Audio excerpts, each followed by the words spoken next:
Welcome to the Michelle and Belize Morning Show. We are excited to be bringing you episode number 3. And today we're back on location here in my office in Maya Beach. And it's quiet, it's very hot outside, so it's lovely to be here with you today. We were fortunate enough to get many subscribers, new subscribers to our channel. So if you have yet to do so and you want to follow along with the information and the guidance I'm going to provide, please hit that subscribe now button and follow along. We recently had a question from a viewer in Michigan with 3 different topics. So we're going to run through those topics and unpack them very short. And then in our description, we're going to put some resources for you to follow up yourself and see where that leads you with your further questions. So to start with, the population of Belize as a country is approximately 350,000, and the expat community, which was one of the questions from our viewer in Michigan, and I have to refer to my notes, which I hope you all don't mind. Roughly 35 to 45% of the Belize population is expats. So that's about 10% of our country is an expat. Geographically, our land mass is up 22,970 kilometers, which is 8,869 miles. So we have a coastline of 386 kilometers, which is 239 miles. Notice me trying to make sure our representation from our lovely Canadian viewers and our US viewers is well taken care of. So one great thing about the expat community here where we are in Placencia is we're very close-knit kin family. So if one of us is in need, the other is right there to help. And the other great thing is the camaraderie and the friendships and the relationships and the outings. So there's a lot of poker tournaments and trivia nights, and there's a lot of things for you to do with expats, but there's also a lot of things that you can do with our local Garifuna and our Mayan culture as well. So make sure you embrace all that you can. I suggest that you search out on Facebook a group called Placencia Expats. I founded that group about, I think, 6 years ago, and I'm the co-admin with another wonderful lady here who helps, and together we monitor the group. But really the group has grown, and there's so many questions on that group and great answers from qualified expats. So that was one of the questions. And that leads us off to question number 2 from one of our wonderful viewers was, what about churches and religion? So they're basically in Belize, there's about 16 different religions, so all of them are encompassed. The majority is Christianity, and that's closely followed by a dominant Catholic. But all of the others are there as well, and Belize is wonderful about all religion and accepts and embraces everybody's religion. And our schools are educating our children in a very non-denominational, sorry, I think I said that wrong, but they really are wonderful about how they're teaching the local Belizean children about all the different religions. And of course, as families, you follow your own religion, and that's what you bring to your family and your heart and your friends. So I'm going to leave some resources on religion in Belize in our comment section, in our description section, sorry, and you can read some interesting facts there as well.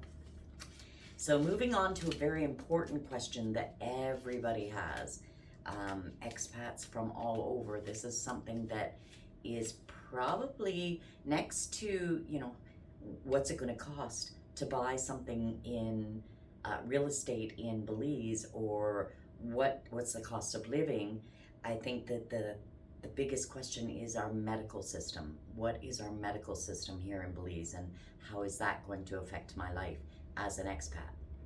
So we have steadily been improving over the course of the last few years. As I can see it myself in our 7 years that we've been here, where my husband, my daughter, myself, friends have had to use the medical facilities that are available to us here in Belize. We have both local, private, and public medical facilities in all the different districts of Belize. So you're never without a doctor or care that you need. We have some 24/7 clinics.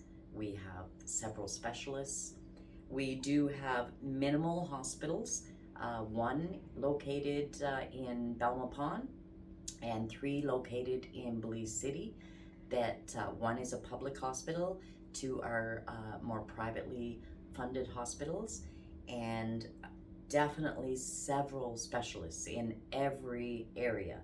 So for example, I can give you, just from my experience, I have an orthopedic surgeon, and I mean, how often can you WhatsApp your orthopedic surgeon and say, hey, Dr. P, I'm having an issue with my hip.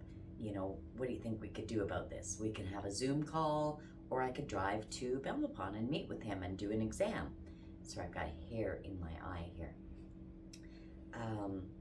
So there are cardiologists, there are neurologists, there are psychiatrists.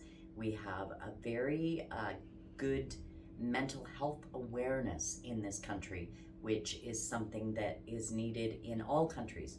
So it's wonderful to see that Belize embraces all the needs of the medical community. And, you know, having recently a very, very close friend of mine pass away from stage 4 pancreatic cancer, which also spread elsewhere, the doctors and the local community that all got together to help with her care was outstanding, something that you likely would not see in Canada or the US, where you can pick up the phone at any hour and call a specialist in oncology and get advice and get the meds that you need for care.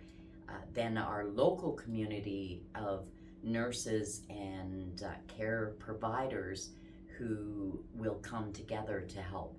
So that said, I can really tell you within my heart that the medical community here in Belize cares about you. And we as a country don't have a large income tax base that can cover highly publicly funded healthcare. So that has to continue to grow to make it better. And the expat community does so much for that. We have people in the Hopkins district who have been wonderful about bringing ambulance services and CPR classes into our community.